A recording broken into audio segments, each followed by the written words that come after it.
These are my servo racks that we were going to toss because we had a bunch of them. Got about 6 more in the garage.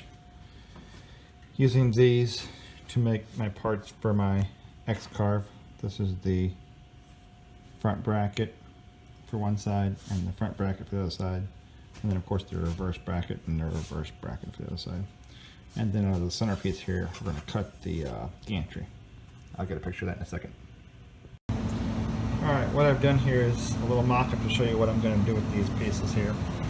I don't know why I'm doing 4 of them. I really don't need 4 of them. I only need 2 gantries, but it was just the excess metal. I was going to try and mock up twice in case I messed one up. So here's my front bracket, and as you can see, I basically cut this piece off of the bracket and chopped off the very bottom of the bracket because mine won't have to screw into a 20 by 20 aluminum extrude.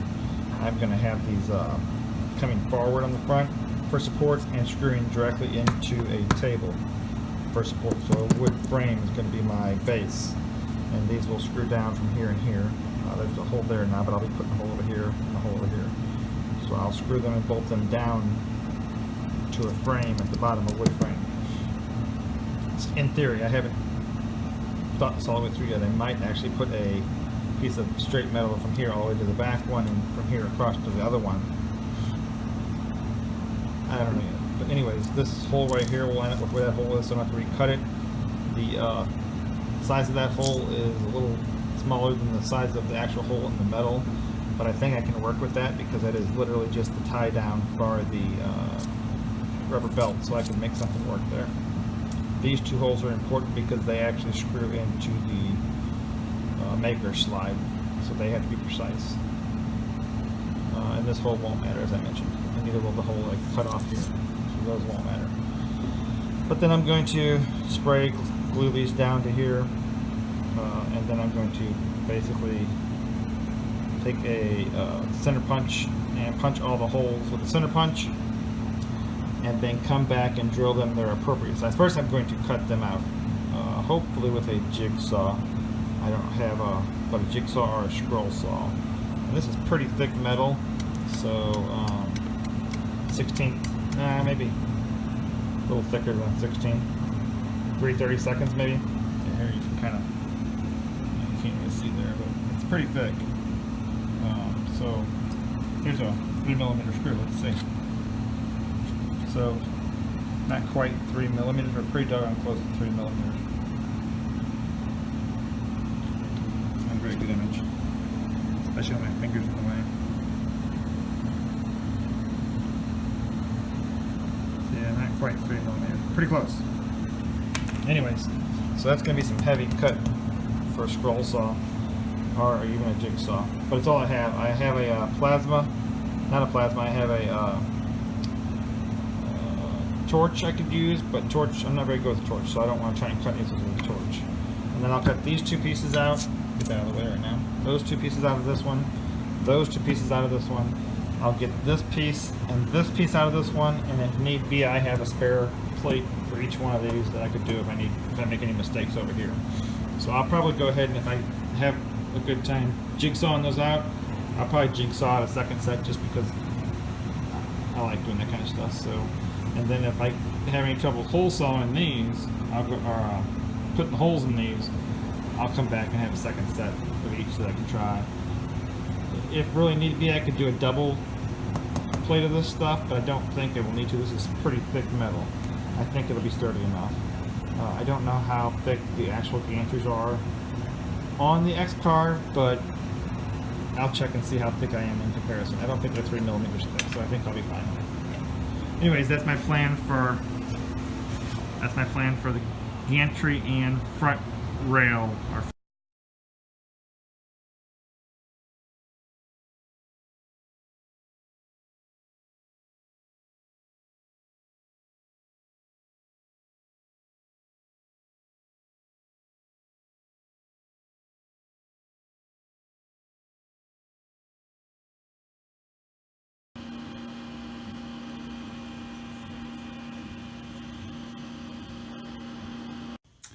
Here is the state of my current Shape Boko. I think this is a 1, maybe a 2. that I'm currently at 375 millimeters by 375 millimeters.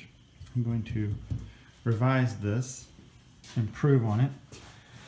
I've already added a second motor on the y-axis, but I also upgraded my NEMA 17 motors throughout the machine.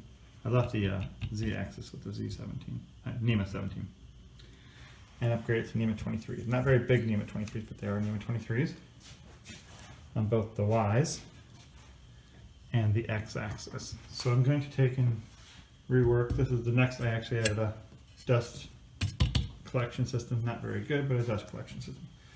And I have the old Arduino and Gerbil emergency stop board here, which I'm going to leave. I'm going to continue to use this for now and see how it works. Not upgrade this yet, but I'm going to leave that alone and connect that to the new system that I'm building here. In fact, I'm connecting these motors and everything the same. I did order a new upgraded Z control, and the only thing I need to do is I need to look and see what kind of motor I'm going to put on the Z. I might have to upgrade that as well. I do have another NEMA 23. So, current Shapeoko, 1R2, don't know what the difference is, so I can't state what I have. I bought this used, with all its lovely little stickers that came with it. And it's front metal plate, which got in the way all the time, and back metal plate, which got in the way all the time. And I'm upgrading to the new x-carve. I've got the X carriage there, and the double wide 40 millimeter cross beams. Got 1800 millimeter length rails for the Y beams to run on, for the gantry to run on. Started printing off some drag chains for the back and side. I think I'm going to go everything to this side over here, since this side's against the wall. Better to leave the computer systems over here. So I've got to rework all this. I built this table the other day for it all to sit on. So that's done. I took and I cut these out of a large shelf bracket for a server. I believe it's sat, yeah, this way. There was a big large shelf that had, you know, down, over, and then back up on the other side. Kind of looks like, you know, that with a big piece of metal in the middle. And I cut that. And I cut the gantries out of that as well, so it might have looked something like that. Bigger, it came out this far, and I actually cut the other two ends and the other gantry all out of this big sheet of metal, and I left it, instead of just going straight down, I left it in the shape that it was with this curvature here. I think that gave it a little bit more strength as far as a bracket goes. And this is very wobbly because of the way that the server sat in there and mounted. So I actually am going to shim this up with some metal here. I played with it a little bit to see what I could best, and then I'm going to, and that's very sturdy now, and perpendicular to the table, perfectly square with the table. And I'm going to drill a hole here, because this one's kind of in the bump a little bit, up on top and down, so I'm going to drill a hole there, and a hole there. This one's up on a bump as well, so I'm not going to use that, but I'm going to drill two holes, one there and there. And I may use this third hole that's up a little bit as a 3-point connection, just so it can't shift around. We'll see. I'm not 100% on where I'm drilling the holes there. I've got my holes for the set in here for the rails. I measured those out and put those in, and I've got my top hole for the belt to mount to. I don't have all my parts yet, but I do have what you see here. I bought the additional V wheels because, as you know, on this, maybe you don't know, but on the X carriage you have to mount your wheels on front and back, whereas on the model I currently have on the Shapeoko 2, I'm going to go ahead and call it 2 because I don't know if it's a 1 or a 2. I don't even know if there was a Shapeoko 1, so there's just mounted on the back and none on the front. So I went ahead and bought the 4 wheels to mount the front of the, I'll use all the parts off of this machine that I can. I bought the 4 wheels to mount the front And I also bought 2 more eccentric nuts, because obviously you have to have eccentric nuts on one side, the bottom or the top. We're using the bottom on this one. I'll need eccentric nuts for this side. But when I bought them, I bought the wrong size. That's 3mm, and mine's going to be 5mm.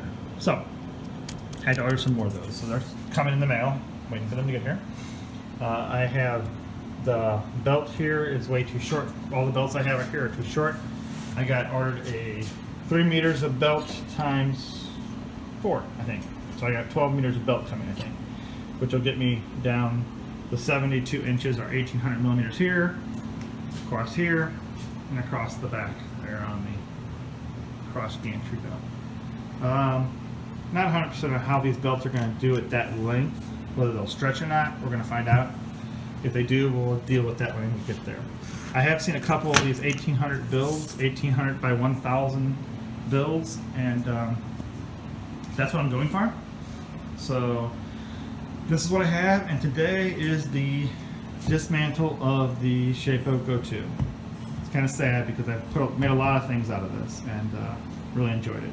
But this is what today is all about, is the dismantling of the Shapeoko 2 to get the parts off of it. Also, with the new Z carriage, I'm switching from a Dremel to a router that's going to go on. I got to build the connections there. I don't even have my attachments for the Z access and stuff. That's been ordered. I'm switching from a threaded rod to a threaded screw. Not threaded. Okay, I don't know what it's called. I'm sorry. To another rod here, to a threaded rod instead of a threaded screw. And then this will be actually mounted upside down and come across with a belt, a looped belt. The current way the x-carves are made. I'm going to go ahead and invest in some new wires and get some of these short wires out of here, because I don't know if you can tell, but that's actually trailer hitch cable. So we're going to go ahead and upgrade a little bit, get some coated stuff because of all the bigger spindle on there. I'm going to find a way to mount some fan coverage on this. These things would get really hot running the NEMA 23s, so I needed to get some cooling on them, a little better than this little thing was doing. I think that's it. And then we will, once we get it all together, we'll give it a test run and see what we get. But that's the purpose of this video, is to show you that we're taking it down and starting over. Well, as mentioned in the last video, I dismantled my Shapeoko 2. Front and back brackets, maker slide, there's the X maker slide, Y, I'm sorry, Z, X, Y's, there's the mount for the spindle, or in this case it was a whatever that is, Master Mechanics. Not completely dismantled. I need to take that apart, but I'm holding to see what I get for the new one. The threaded rod, X plate, Y plates, or is it Y plate, X plates? I can't remember. These are all the tie downs for the belts. But there she is.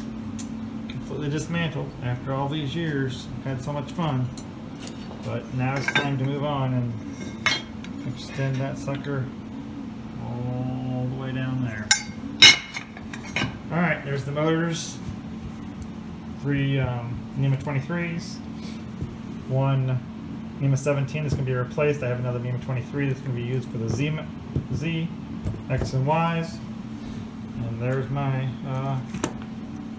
Gerbil and Arduino. So, and additional parts that I purchased are back here still. Nothing left to go, but start assembling now. Just waiting on the last couple of parts to come in.